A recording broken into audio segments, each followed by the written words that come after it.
one of the tactics that I use in Alabama. In Alabama, I overthink things, and it's a good thing that I overthink things. It works in my favor that you overthink and you work hard and you go do the kayak thing. You get up at 1 or 2 o'clock in the morning and freaking it's balls to the wall. You're going.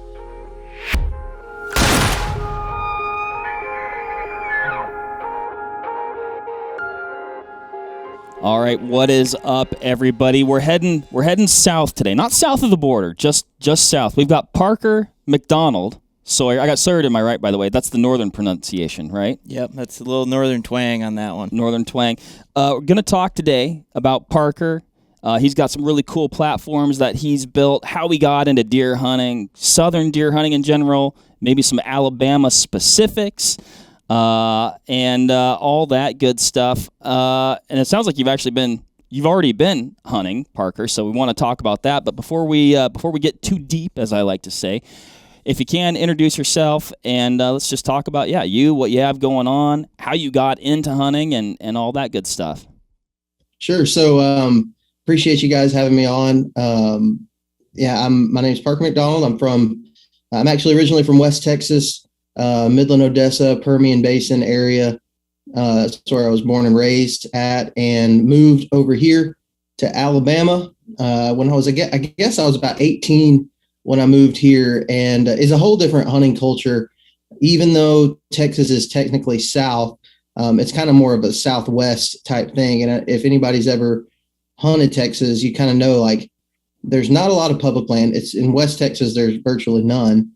It's pretty much like a pay to play type thing. There's a lot of high fence ranches and stuff like that, highly managed farms and ranches and stuff out there. And so I grew up doing just that stuff. My dad would work hard. We didn't have a whole lot of money by any means.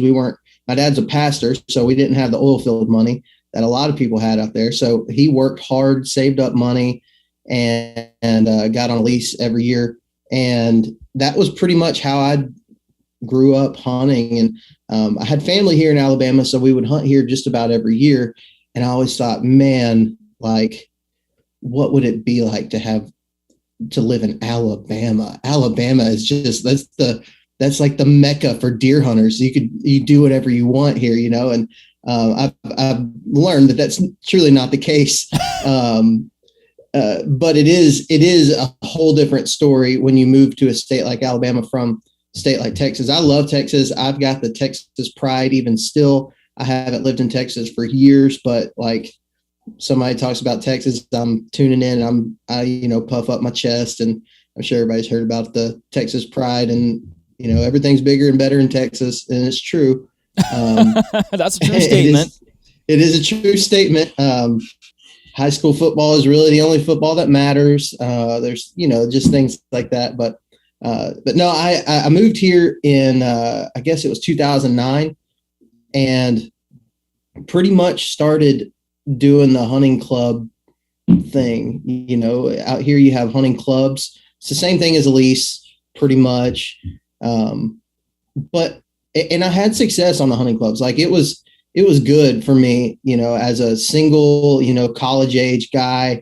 Having a hunting club close to home was great for me. I was able to have my job. I worked in the church at the time, and that's what moved me here in the first place. And it was great to have that, at my fingertips. Pretty much I could go out, but it really didn't teach me much about hunting in general. And it wasn't until a few years later that I started really getting into the public land hunting type stuff. And I'll tell you, one of the things that really helped me along the way was discovering hunting podcasts. So at the time, there was really, you had Mark Kenyon doing Wired to Hunt.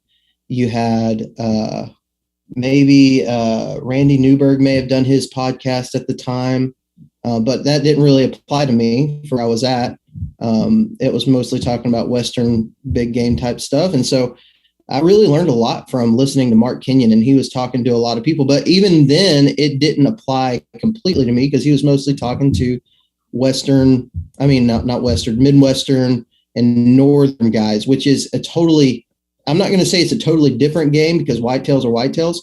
But when you add in kind of the weather and the terrain and the vegetation and the pines that we have here, clear cuts. There's a lot of things that don't translate as well. And so I'm just kind of fast forwarding through.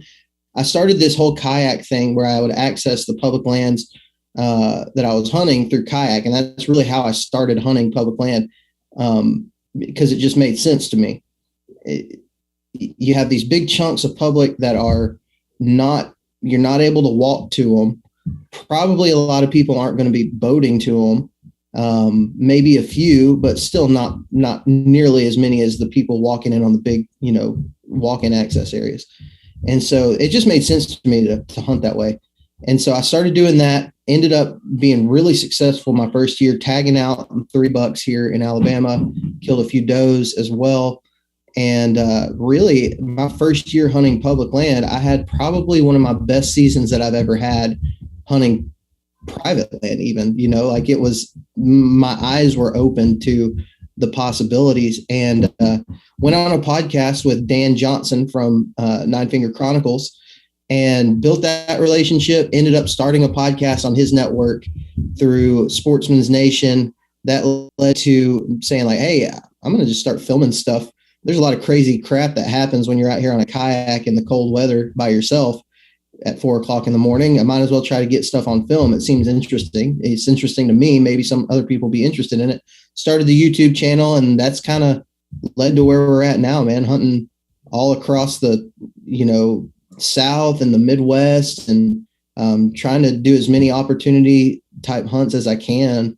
And recently just switched to working for myself. So I'm full-time self-employed, which opens up a lot more doors for me to, kind of make my own schedule and hunt when I want to hunt, work when I need to work. I don't think anybody wants to work when I need to work, and make money to support this crazy passion and put food on the table and stuff like that. But so that's kind of where we're at now. Just got back from Tennessee, doing a hunt there, and have a short turnaround, really just a layover at my house before I go to North Dakota tomorrow. So headed up to North Dakota for the first time. That'll be a pretty cool trip. I'm going to bow hunt for the opener up there. Well, thank God you escaped that crazy football culture in Texas. Now you're in Alabama. Football, total afterthought, right? Nobody cares about football here. Just not a thing. Just like, yeah, it's something to do on a Friday, I guess, I didn't know where you were going with that. I was like, are you trying to get us killed? For God's sakes. So the funny thing about it that I didn't realize, so in Texas, people care about college football, but it's not quite the same. In Texas, it's high school football. Like, everybody goes on Friday night to the high school football game. That's just what they care about. I remember growing up, all of the football stadiums for every town was like the centerpiece of the town, like high school football stadium. They were going to put a crap ton of money into that thing, and it was going to be the most poppin' place in the fall on Friday nights. That's where everybody went.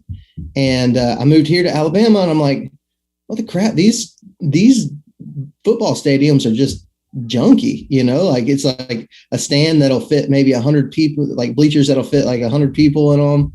The grass is, brown, and it's not turf, like we were playing on turf fields in West Texas because people care.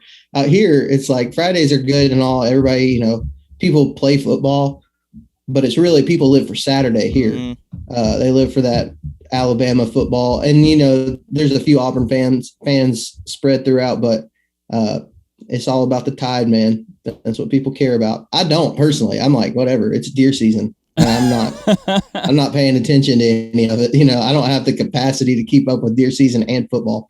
So I just kind of left that in Texas. That's too much for anybody. Did you play football when you were in Texas? Play high school football? I did. Yeah, I played high school football in Texas. You're kind of like, if you don't play high school football in Texas, like it probably is because you have like a physical disability. Like most people play high school football in Texas. Like, and I grew up in Midland, Odessa. I didn't play for Midland for the big schools. I went to a smaller school and played there. And I mean, every guy pretty much played football. Like it was kind of like just a given. It's just what you do. That'll be our next podcast. We'll just do a bunch of high school football stories with you. We'll relive those That'd be glory fun. days. Would have went pro if it wasn't for Yeah. I was not built to play football. Like I was just not on any high level. You just 5'6" is 5'6", man. It's always going to be 5'6". Parker, you did your best, and that's all that matters. I think everyone can relate to that. You darn my dad, right. My dad always said that I was like Rudy growing up. Rudy is like my spirit animal, man. He was my hero. What every son wants to hear from their dad. Hey, you're just like Rudy, son. Maybe you'll get in there. I tell you what, Sawyer, I cry every time I watch it. That's a great film. I identify with that film as well, Parker. I want to circle back to your most recent hunt, but I want to get into kind of going back into the southern deer hunting and particularly Alabama. When you and I we've talked one time before, but this was like I remember reading an article. This article is probably in the 80s, maybe not that far back, but it was called dating yourself. I know, right? Wow. It was I found it in a library archive. It was called 2 Deer Day, Alabama. And I was like, what is this strange land? Because I was coming from a background. I grew up hunting blacktails in western Washington. And, it was essentially a 3 weekend, whatever, 2 weeks, 1 weekend, whatever. And you got 3 weekends to hunt deer because I had school, so I'd hunt deer for those 3 weekends. And then you got one additional weekend in November, which was oftentimes a real good one. But, just hunting that much, and they're fairly reclusive. Like, there'd be days when I didn't see a deer. There'd be seasons where I didn't see a buck. And I'm like, oh, my gosh, I need to get to Alabama. 2 deer a day. Unbelievable. So then when I was chatting with you a while back, I was like, dude, tell me about it. Tell me what it's like. I haven't been there yet. And you're like, oh, man, that's really hard. And I was like, what are you talking about? So what's going on? What's going on there? Like, it seems like the seasons are super liberal. The bag limits are super liberal. And yet it can still be pretty darn tough hunting. Yeah. So we actually I want to say that was changed probably a little over a decade ago. Oh, used to you could kill a buck and a doe every day, or 2 does, I believe, every day of the season. Like that was just like it, and people did it. If you've got some of the yellow acorns out there, like you can kill 2 does a day, and by that I mean corn, which at the time was also illegal, but people did it. That's just the way people hunted. And so I remember you had me there for a second. I was like, yellow and white acorns, red acorns. Yeah. Oh, yellow acorns. The special ones. Yeah. The special ones that grow in a bag, in a 50-pound bag. No. And it was like, I can remember growing up coming here. Like I said, I would visit. I actually killed my first deer here in Alabama, and it was a little buttonhead buck. And man, like I just thought it was amazing. There was deer on every corner, and there really wasn't. There's not. And I think people have there's a misconception of like, oh, they have liberal bag limits, that must mean there's more deer. That makes sense, but it's really it's the exact opposite. Now I think we have suffered from that lack of preserving the resource, and so now we're trying to recover. And so now I think it's $3 a year. So it's still pretty liberal compared to most states. $3 a year. And then in some units, in some zones in the state of Alabama, you can actually still kill a doe a day with a rifle. And I think statewide, I could be wrong about this, but I think statewide you can kill a doe a day with your bow. So if you get the opportunity or if you want to. So that was going to be my question, Parker, when you talked about the kind of liberal bag limits and season structure, and you mentioned, so at the time, was that a result of the number of deer that were on the landscape? I would find it hard to believe that there weren't many hunters in Alabama. Was that the case, or was it more of just they wanted to create a bunch of opportunity for everyone and kind of deal with it later? I don't really know. I mean, I know back then you had a lot of places, and most places people were hunting with dogs. If you can kind of look at Florida's recent changes to their whole structure and bag limit. Florida, for years, it's been the same way. You could kill like a buck a day or something like that. And now they've recently changed it to where I think it's like $5 a year a season or something like that. But it has to be like that's statewide, but you have to only a certain amount can be from each zone or something like that. I'm not super well versed in Florida, but I know they just changed a lot of it. And Florida's, in my opinion, and a lot of people's opinion, the hardest state to hunt for whitetails in the United States. And it's because it's hot. Everything wants to bite you. Everything wants to eat you. And there's just not a lot of deer there. There's a few. There are deer there, and there's pockets of higher densities. But for the most part, I mean, for a non-resident tag, you can go there for, I think, a 10-day license, like $40.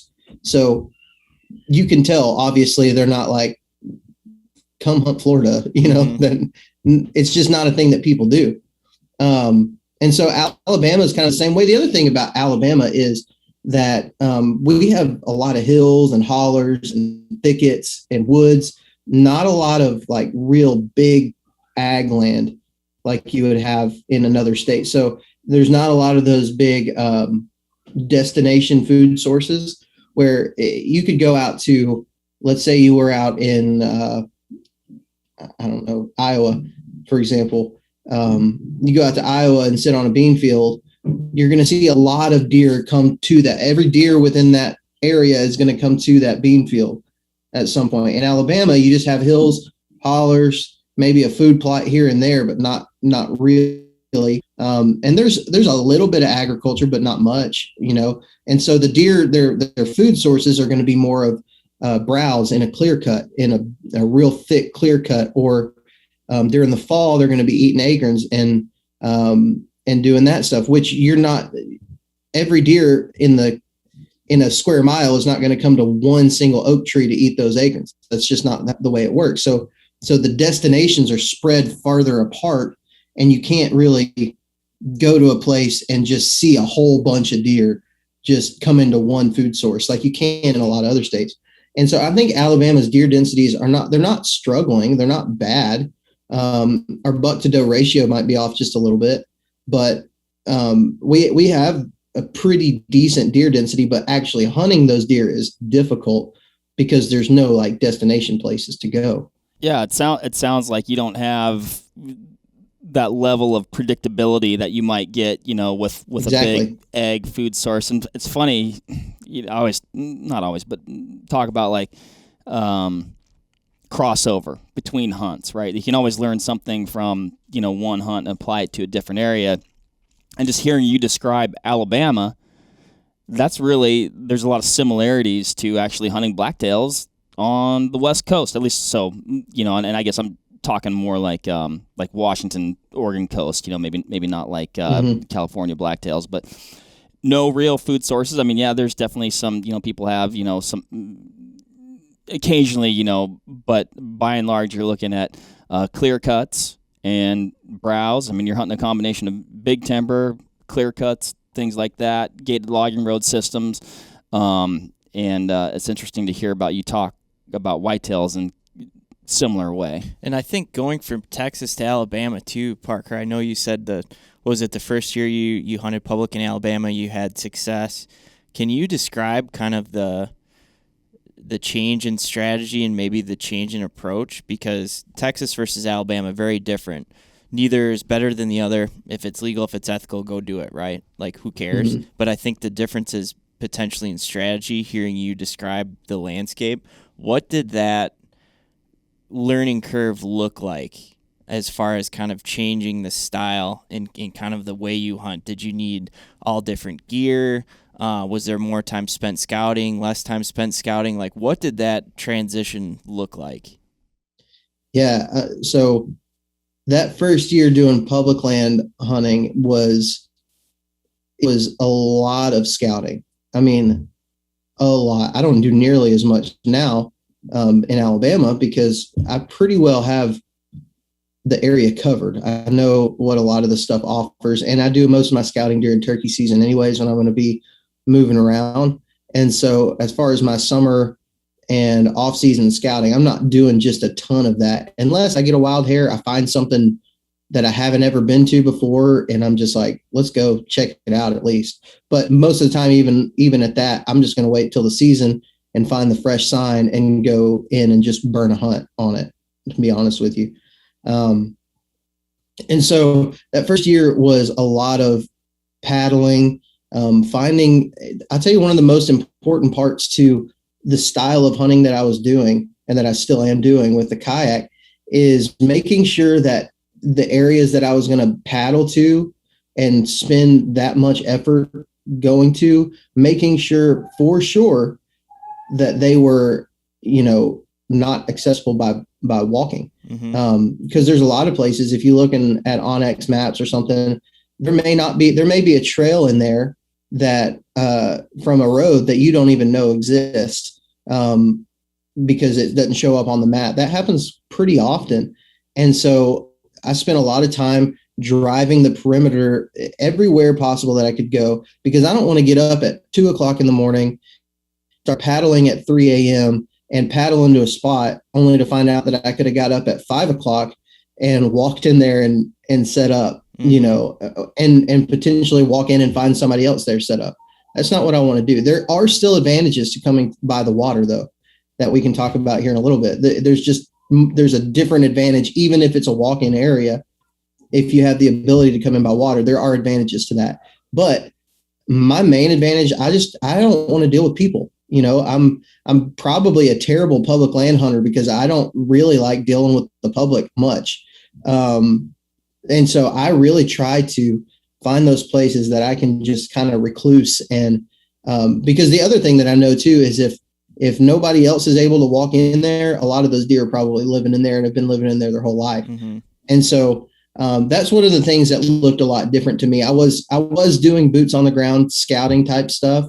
But more than anything, I spent a lot of time driving, finding different places I could put my boat in, different ramps, making sure that I could get there, and then driving perimeters and trying to find, and I marked off a lot of spots. I mean, I know it sounds like it would be pretty easy to figure out from a map, but I marked off tons of spots because I would end up finding places that somebody could walk in. And so, and you're always going to deal with private land pressure on these little pieces like this, because most of the time, the private land that borders up against a lot of these pieces of property, they've been using that property like it's their own for years. And why not? I mean, I would, if I had a landlocked piece of public land behind my house, I definitely would. So you get a little bit of pressure in that regard, but it's not anything to, be too terribly concerned about.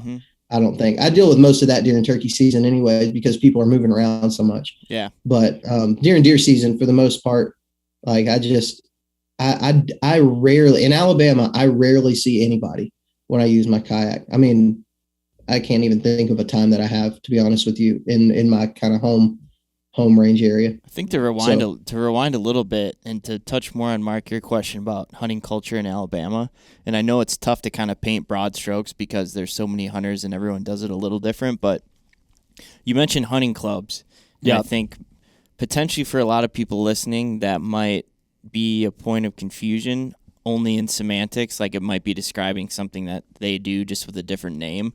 So one, what is a hunting club and kind of how does that work and how common is it in Alabama? And two, kind of what is the general hunting culture like in the state? Is it a lot of complete diehard 40 days a year type guys? Is it a big mix? Like for Wisconsin, for example, we have a ton of bow hunters, but a lot of the folks, it's really compressed into that rifle season. Like that's like the Super Bowl for a lot of folks. So what does that look like in Alabama?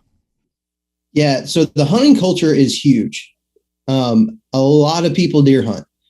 I will say this, and I was talking to Zach Fehrenball from the Hunting Public the first year that they came and deer hunted here.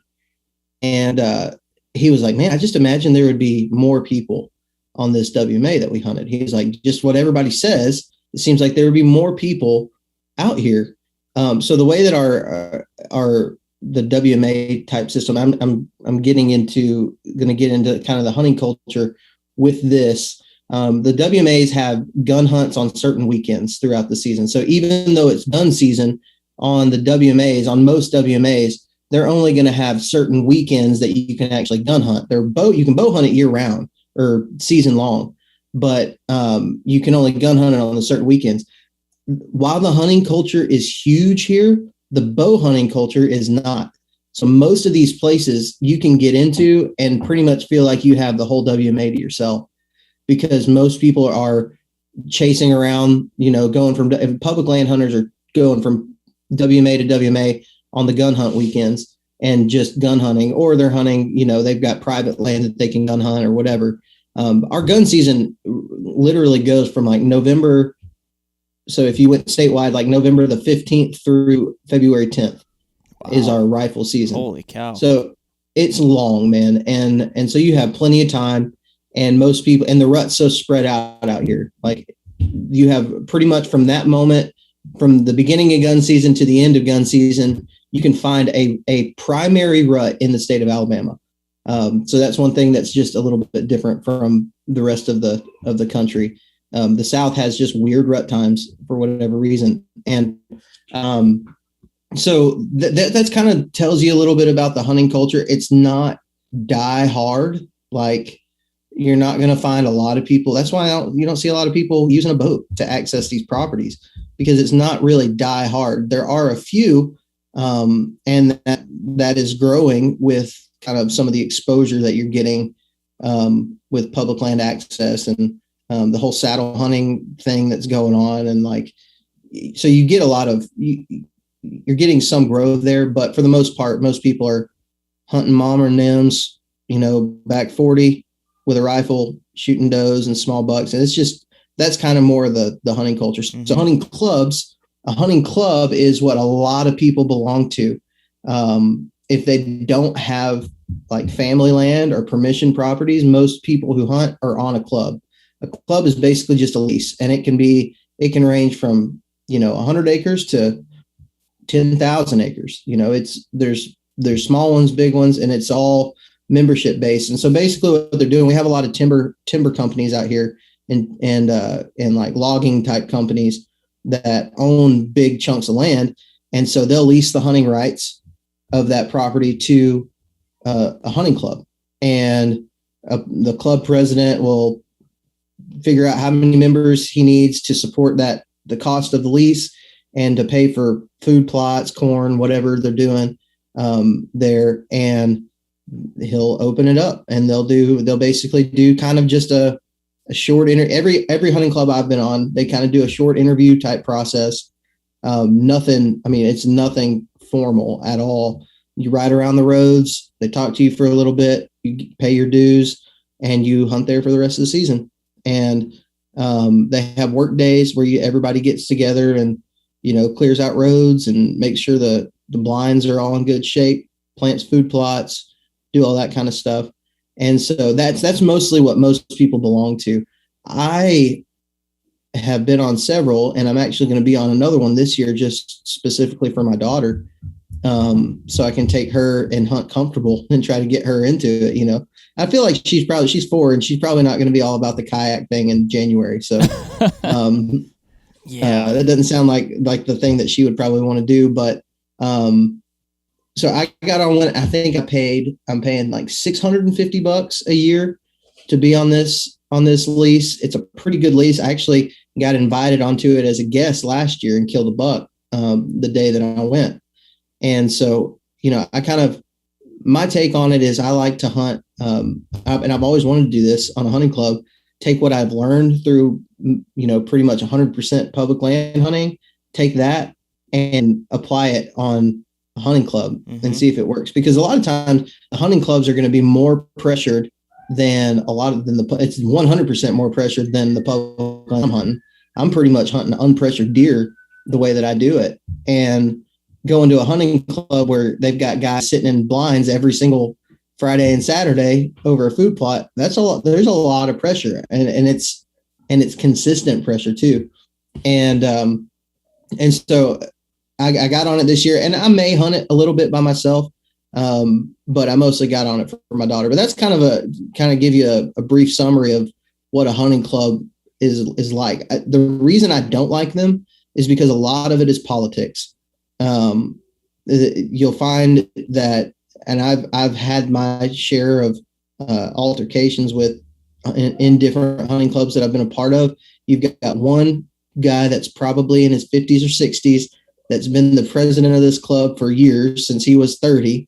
And he's got him and his 4 good old boy friends that they get first dibs on everywhere. Mm-hmm. And even though they're paying the same amount of money, they're pretty much. And then if you shoot a buck that they don't approve of, or a buck, and usually the case is if you shoot a buck that they wanted to shoot but you shot it, then they'll come up with some reason to kick you off of it or whatever. And so it's kind of just sounds super fun. Man. I don't think that would fly in Wisconsin. That sounds like a good old powder keg waiting to explode. That is super interesting, though. It's difficult, man, and that's pretty much the reason why I decided. I've been on some good ones too. Don't get me wrong. I don't want somebody to listen to this that was on a hunt club with me and be like, well, I thought we had a pretty good deal going on there. I've been on some good ones, and the one that I'm getting on this year is a good one. And the way I figured that out is because I went in and killed one of their bucks, and they were like, man, that's awesome. That's so cool. They're all super nice and congratulatory. They let me use their 4-wheeler to get it out. It was like everybody at this place was super cool. No, man, I mean, the total sidetrack here, but private land and deer breed some very interesting interactions at times. The first time I ever hunted Wisconsin, I was invited onto a piece of private. Showed up. I brought my wall tent, paid for the food for the entire group for the week.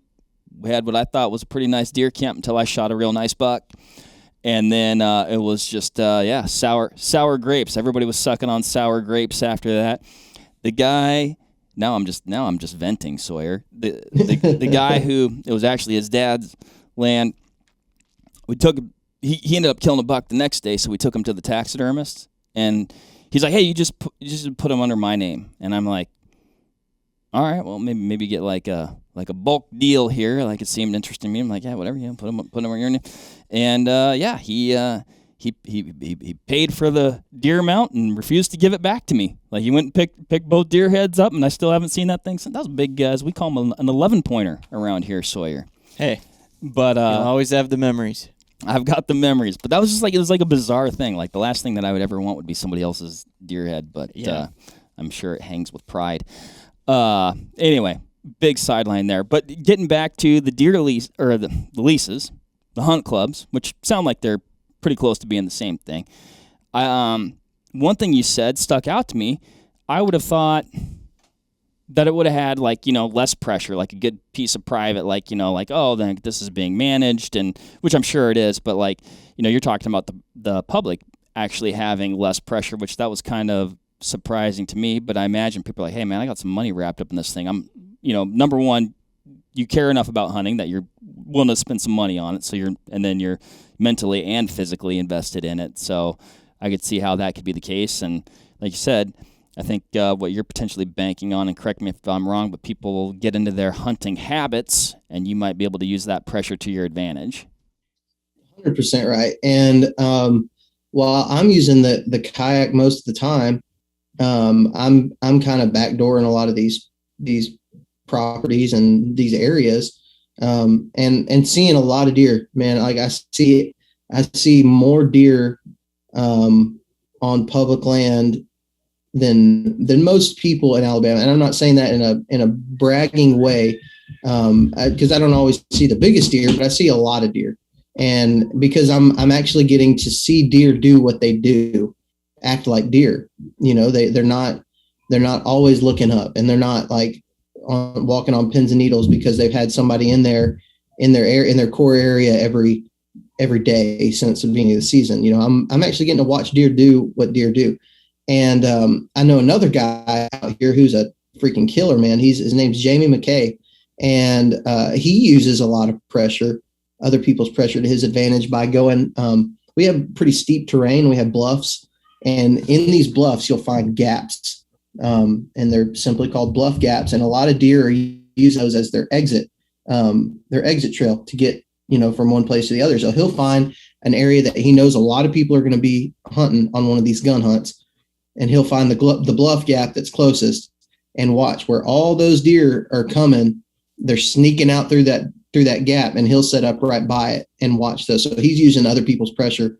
And I would say I've had him on my podcast several times, and I'd say that's his biggest tactic that he uses is other people's pressure. So, and a bluff gap is going to be a very specific, it's a funnel, it's going to be a pretty basic funnel, but you're not going to find a lot of deer using that just naturally. It's there. They know it's there. You're going to find them using it when they've got no other place to go and they've got a bunch of people pushing in on them. And that's when you're going to find them using that. So using those type of tactics are a big deal out here. The other thing that is different about, or not different, the other thing that is true about Alabama and really just kind of the big woods, monotonous, no ag type areas. I know Pennsylvania is like this in a lot of ways too. A lot of areas of Pennsylvania can be like this, but our deer don't really get the nutrients like ag land deer. They don't have the food to grow just huge antlers. You'll have some. I mean, there's been a couple 200s that have been killed on the place where I hunt. I mean, not many. They're there. There's been a few killed, but for the most part, you're not going to find just big, thick bases, giant bucks. Most of our deer, I've got the oldest deer that I've ever killed, the most mature deer I've ever killed on public land. He probably doesn't score 105 inches. But his body was just massive, big, huge head on him. I've never killed a deer in Alabama that was that big. But he's got a little 105-inch rack, that's kind of spindly looking. They just, anywhere else, that deer probably would have been a 150. He was 5.5 years old, and he should have been huge anywhere else, but in Alabama, and I was more than happy with him. I mean, that was a really fun hunt, but that just kind of shows you where we're at. Now, there are some, outliers too. There's big deer around. But just because you killed an old buck doesn't necessarily mean you killed a big buck out here. And I know that's true in a lot of places, but I would say it's even more true down in the South, just because of their food, just because of what they're taking in. It just doesn't grow huge antlers. So when you talk about like Midwest versus the South and Alabama in particular, Parker, it sounds like a lot of same but different, both from a culture and a hunting style standpoint. Is there one tactic you use in Alabama? You mentioned you've been hunting other places. You're going to be going to the Dakotas. Is there one tactic that you use in Alabama that you wouldn't use anywhere else? And then the flip side, what's one thing that you do in Alabama that maybe you learned hunting down there and now you use it everywhere else? Ooh, that's a good question. I got the second part of it for sure. I'd say the first part just goes to, so I've hunted Kentucky every year for the last 4 or 5 years. And one of the things that I've learned in Kentucky is that I tend to overthink things. There's just a lot of deer in Kentucky. There's more deer in Kentucky, and there's bigger deer, and deer act like deer in Kentucky. And for years, I would overthink it. Like, I'm going to go in, man. I'm going to take my kayak in there, and I'm going to backdoor these things. I'm going to get right on the edge of this bedding area. I'm going to freaking slay right there, and I just knew that was going to work. And I'd go out and freaking bust my tail going out there trying to kill these deer.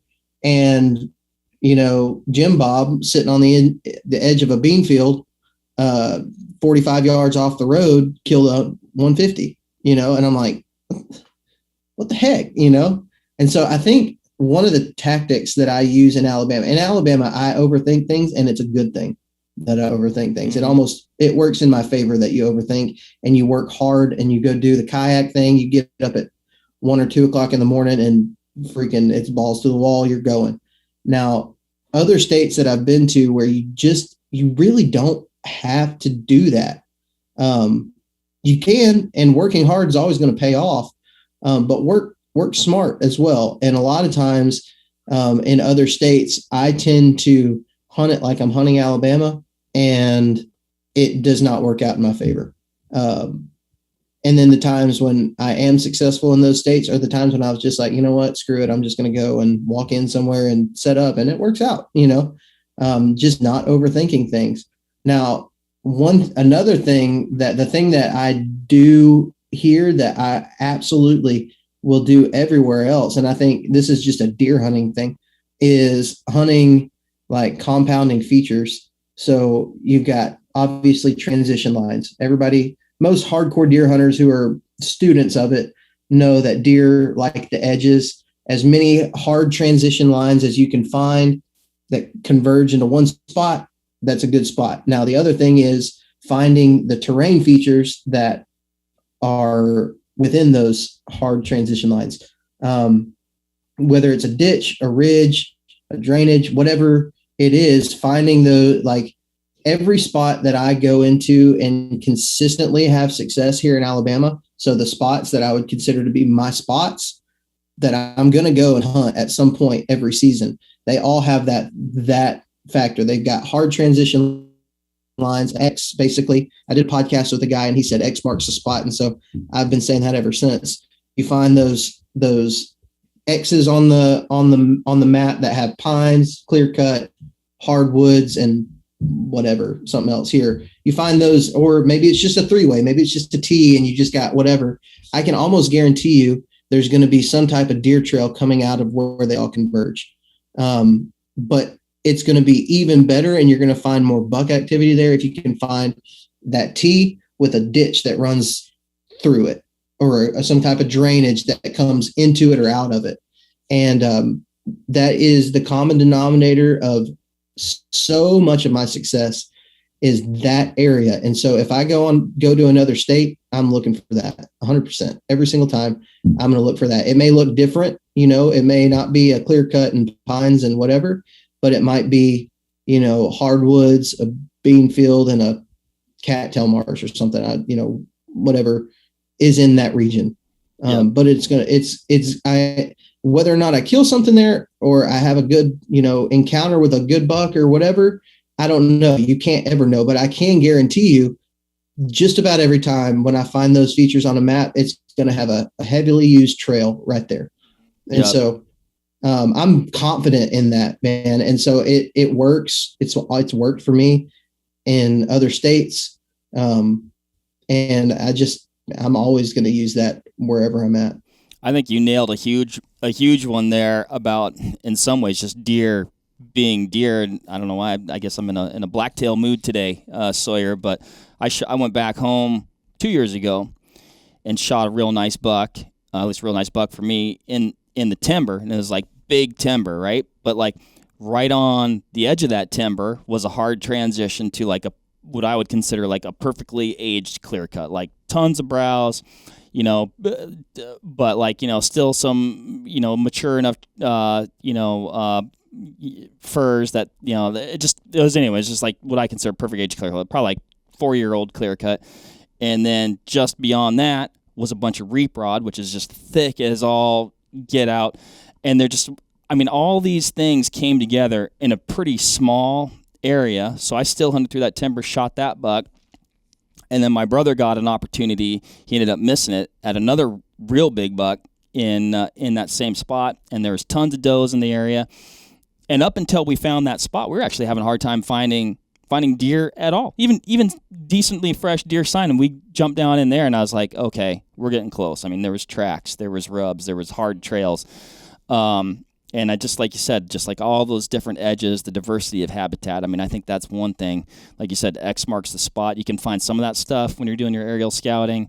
Probably like where you are, I'm sure some of that stuff changes. The maps maybe don't get updated and something's a little bit more grown up than you thought it might be or things like that. So you always have to ground truth it. But, man, that habitat diversity and those hard edges, I think you nailed a real big one that you can take to the bank just about everywhere you go, like you said. Man, I think having the approach that you'll do what you need to do to get to a spot you like, Parker, that's always what stood out to me personally about kind of your style of hunting. A lot of guys would be like, man, that spot looks awesome. They'll do the mental math, measure it out, vertical gain. They're like, oh, well, it would have been cool, right? Yep. Would have been cool. I'm not going in there. But it sounds like you're kind of balls to the wall. You're getting to that spot come hell or high water for the most part. And the way that I do it, high water is a good thing. So I was going to say he prefers the high water, Sawyer. Yeah, yes. I like the high water. No, I mean, I tell you, just kind of getting into this past week was the Tennessee Velvet Hunt. Just to your point, like it was one of those tests of what are you willing to do? And I think I figured out like I'm willing to do a lot of things. But man, 103-degree heat index after whitetail deer, there's my limit. Like I found it, like I'll do a lot of things in 80-degree weather, but when you've got 103 and when you get to your spot, you're basically just mosquito food. It's kind of like circle of life. So you walk a mile in the heat through a bean field with the sun beating down on you and basically cooking you, and the mosquitoes eat you as soon as you're cooked. Like that was pretty much the chain of events this past weekend. So I would say for the most part, yes. I like if it's cold, I have had a lot of miserable nights trying to get out of where I'm at or get through the mud or the muck or whatever, trying to get out of it because I just went further than what maybe I should have, but I was willing to try it, and see. And I may not go back there because it was too hard, but I'm always going to go in and just give it my best shot, but 103-degree heat, man, like that's my mark. That's where I'm like, I've become the guy that's not going to do everything that it takes to kill a big deer. But yeah, like you said, man, I love going back and getting back into spots that other people aren't willing to get into because just the payoff, man, is so much fun. It's like telling the story and having that experience. I will work so hard in some scenarios, mostly when I was first starting this style, I would work my freaking tail off, go into a spot and kill a freaking 6-point, and not even care, not be like, man, why did I shoot a 6-point all the way back here? It'd be, it was like, man, I shot a deer back here. This story is going to be cool as heck, Mm-hmm. And so, and I'm still like that, if the story is cool and I worked hard enough to get there, and like, that's when my antler standards actually go down, is because I'm like, man, all this stuff adds up, and to be successful on a deer, whatever size it is, I don't even care, like it just all pays off. And so telling those stories, whether it's on a podcast or in video format, it's so much more fun than saying, yeah, I went up and set over a food plot, and not that I care. Like those type of deals are fun. I'm going to North Dakota this week and hunting over corn piles, like I'm going to do that. And I haven't done that in years, but I'm going to do it. And I'm going to take the easy one when it comes at me, because I know I got a full season of grinding and really busting my tail to get back into areas. But so I don't care how people hunt, but I do know that I really enjoy the process, and I enjoy telling the story, and I enjoy the experience so much more than I care about what's on a deer's head. Mm-hmm. Like, yeah, that stuff just doesn't. It's so small to me, to even compare those things. I think that process, like you're saying, is so important. It sounds like it's extremely important to you. And also like completing the process though, like you could get back in that area and, some people, maybe including myself at times, would be like, man, dude, like I ain't shooting nothing but a big one back in here, but then on the flip side, you're like, God, it'd be so cool to like get one back in here and then, pack, have to cut it up and pack it out and do these things again, just to complete that process and do the whole thing versus, well, yeah, I mean, I'm hunting back here, but I don't know. There's pros and cons to both, because if you get back in there and you put in the work and then you are more selective, then, you probably end up hunting more which is fun. So then you get more experience and more process that way. And then if you are successful, then you're like, man, that was the best decision I ever made because I got to do all the stuff and I got the big one. But yeah, and I think there's no right or wrong way, Parker, to your point. Like, if you're out hunting, like, that's a win for me. Like, yep. Awesome. Great. But it does feel like a big part of the culture is shifting a little bit to be more story-driven and experience-driven, whether that's Midwest, Southern, out West. That's something I've noticed. Mm-hmm. So that's been super cool. Like, that's how I've always been. I've been forced to be that way. I don't really. It's like, oh, yeah. I just don't really have a lot of those opportunities, which is my own fault. But point being, it's been cool to see it shift exactly what you just said to, man, I got my ass back in here. Like, I'm going to enjoy it, and I'm going to shoot something. If I like it in that moment, I'm going to shoot it.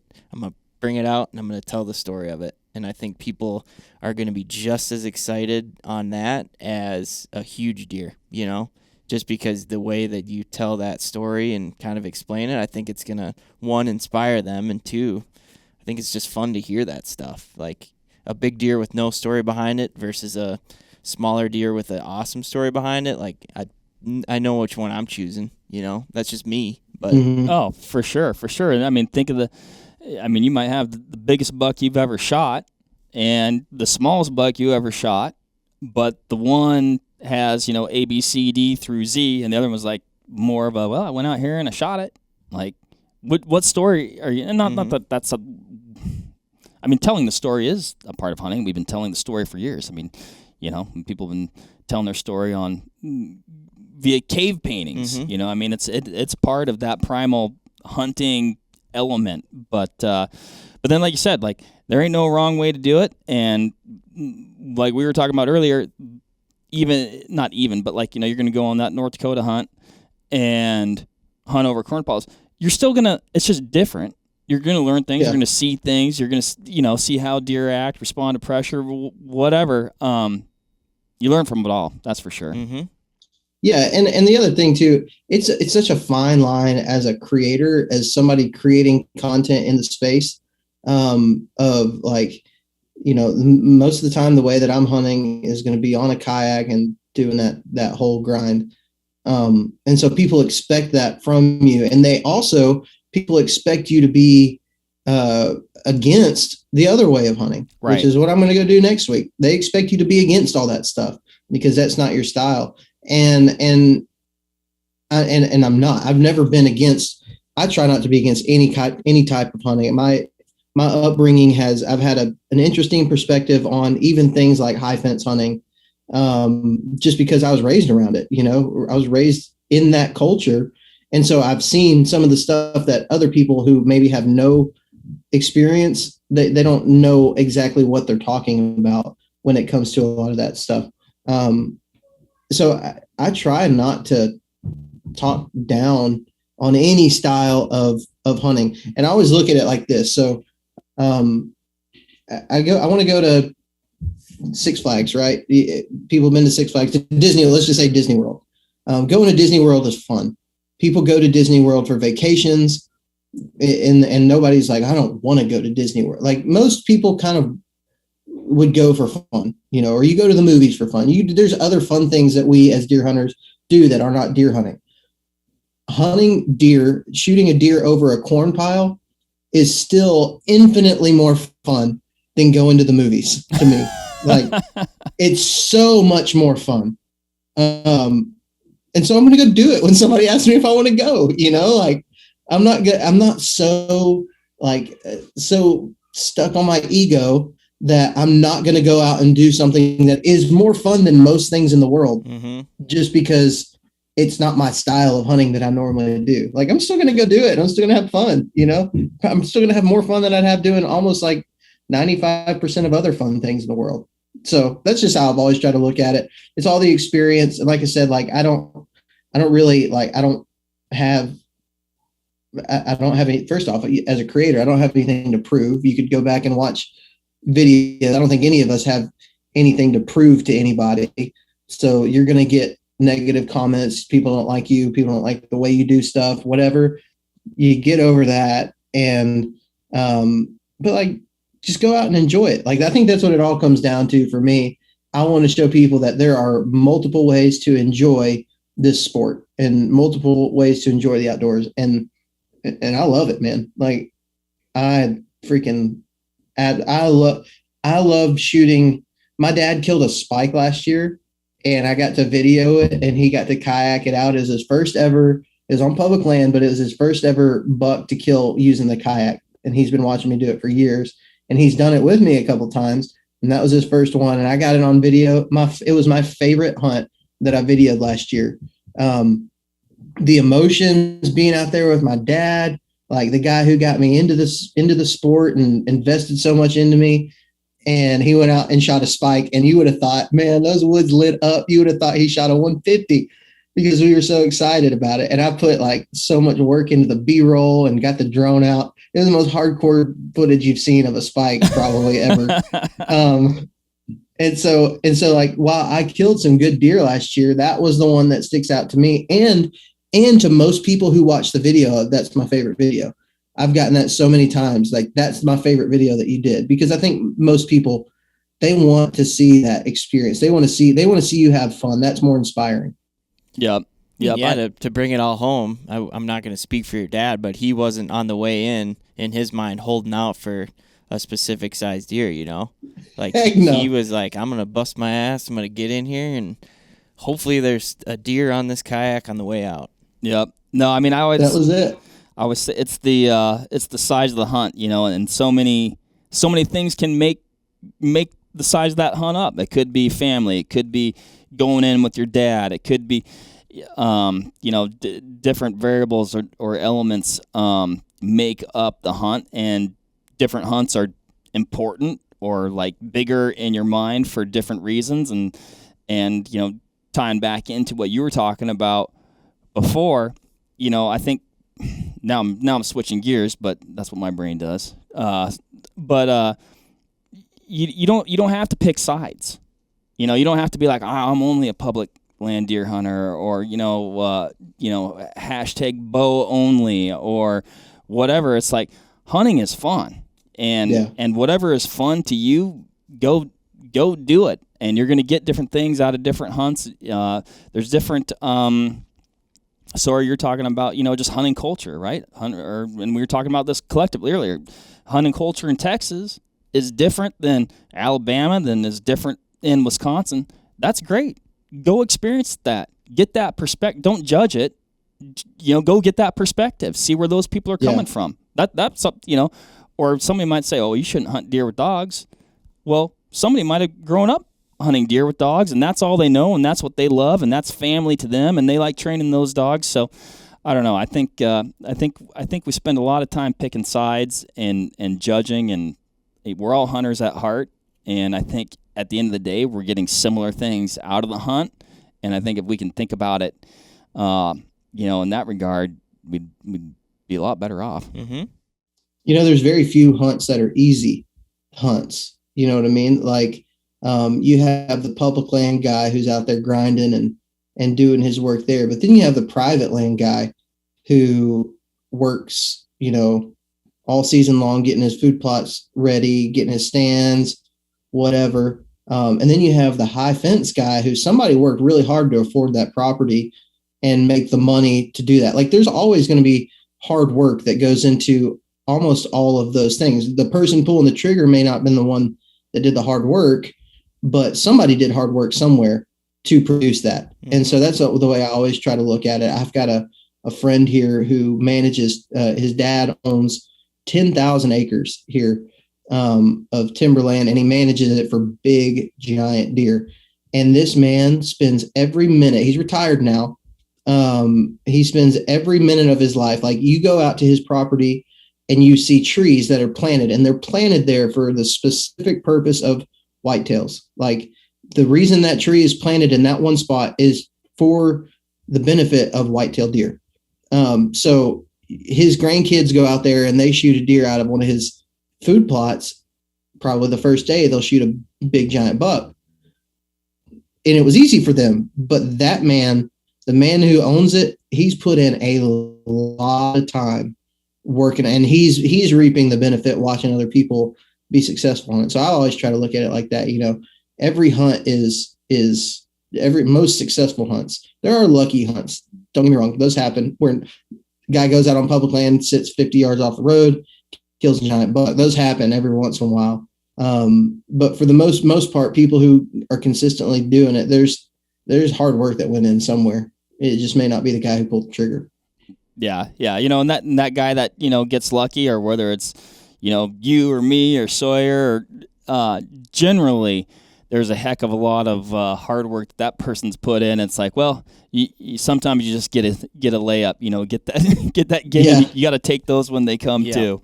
That's right. I want to talk back. You're talking. I want to bring it back. Bring it back a little bit, Sawyer. You're talking about your rut and how either different regions or maybe even in the same region, it's like a really, really long rut. It's not like that, 3 weeks of fury that a lot of states might get. So can you kind of describe what's happening there? Yeah, so our rut's going to be like each area's time frame of their rut is going to be like similar to what y'all are experience, early November from Halloween through November, mid-November is like the jam up time. That's what our time frame is similar, but it's just going to be in a different part of the year. So South Florida right now is in the rut. They've been in the rut in South Florida in like the Everglades area. They're hard-horned, have been for weeks, months maybe, and they're peak rut right now. And as you move up the state of Florida, that rut like just changes. And so here in Alabama, our rut map really looks similar to like a radar map of a bad weather system.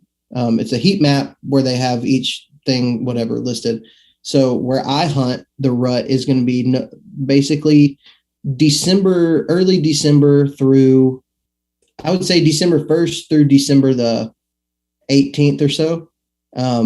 Where I hunt is going to be, that's going to be when you want to be in a tree. And I've got it down pretty well. But really that first week of it is solid. Right across the road, maybe 30 miles away, the rut is in January. And it's like January 10th is peak breeding time. And then I shot a buck several years ago on the last day of the season on February 10th. And he was dogging like 4 different does out there. On February the 10th, and he was rutted up, man, just nasty. I have been scouting in a place close to Birmingham, scouting for turkeys the day before turkey season. So it would have been like March the 14th or so. A couple of years back, was out there scouting for turkeys the day before turkey season. And there was a pile of rubs that were still wet. Like they were still getting after it in March.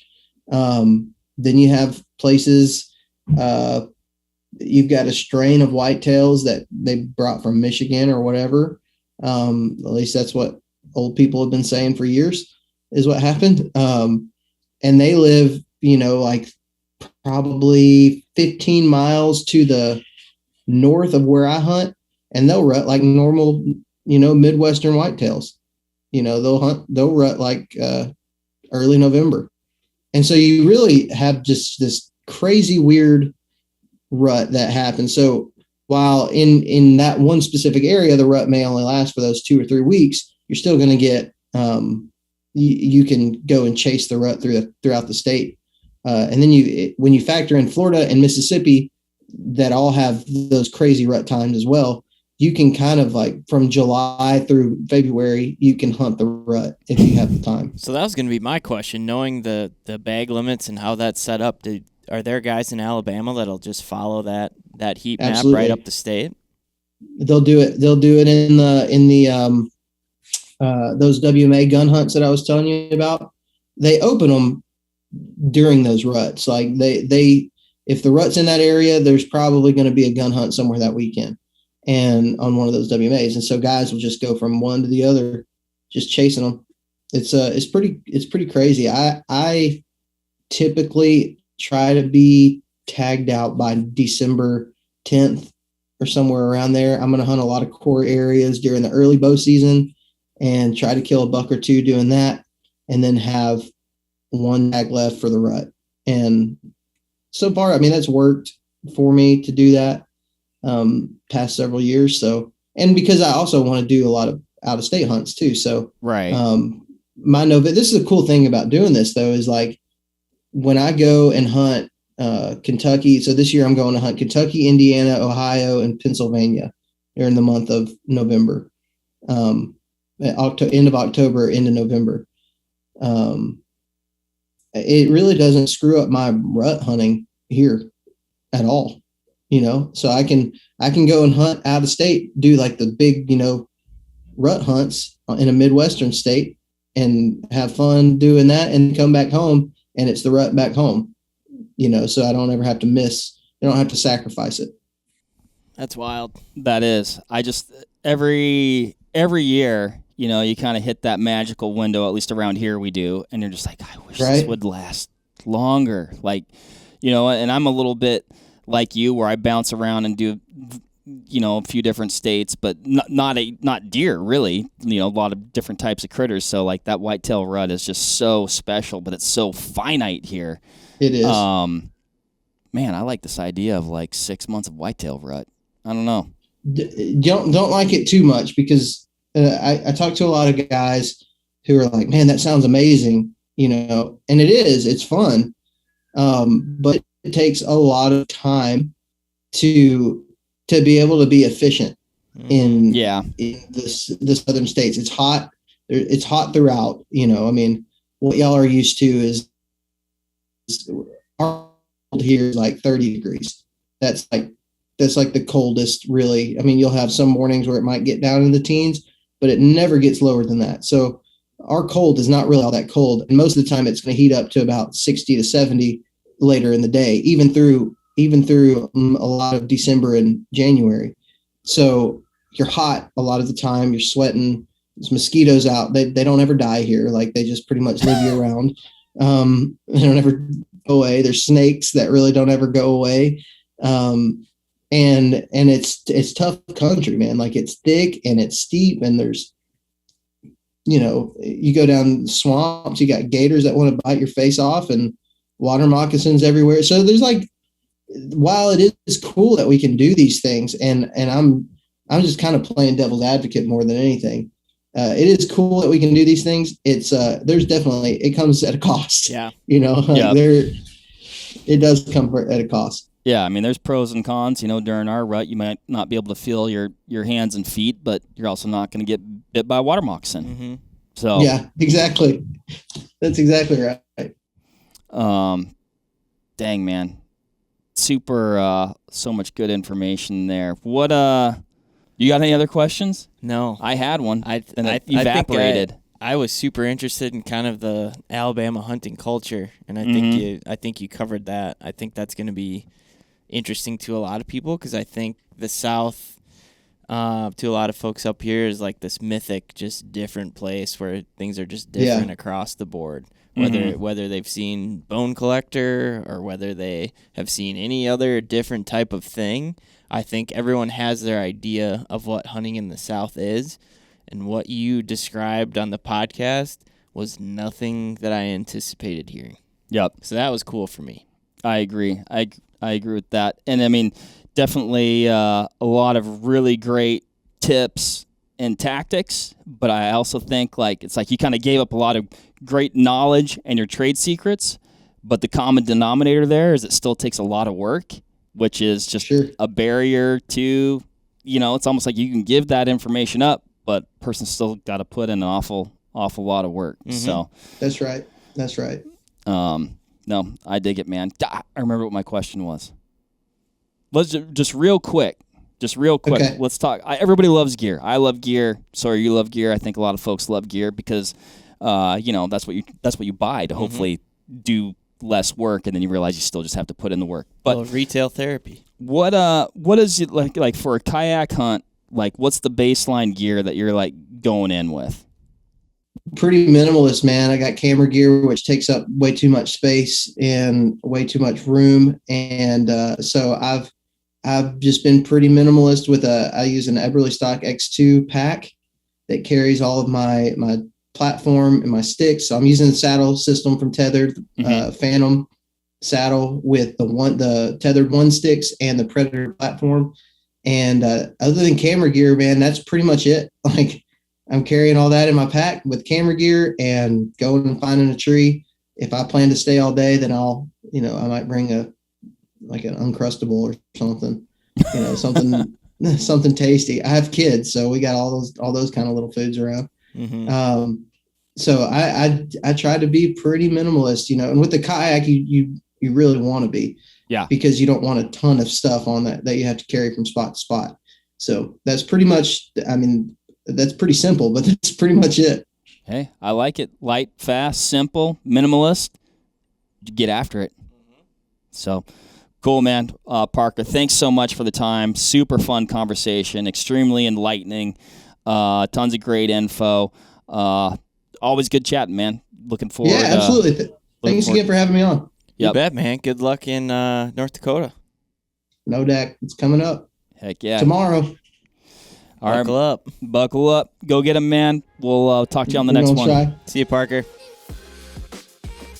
There you have it, folks. Thank you very much for listening. As usual, give this video a like if you liked it, comment something below, and give us a subscribe to the Vortex Nation podcast channel. It would mean a lot to us. Also, why don't you give us a follow over on Instagram while you're at it, at Vortex Nation Podcast. We'd love to hear from you over there, and we'll keep you updated with all kinds of cool photos and videos from our adventures that we do here. Otherwise, we will see you on the next one. Thank you again. Happy hunting and shooting, everybody. Have a good one.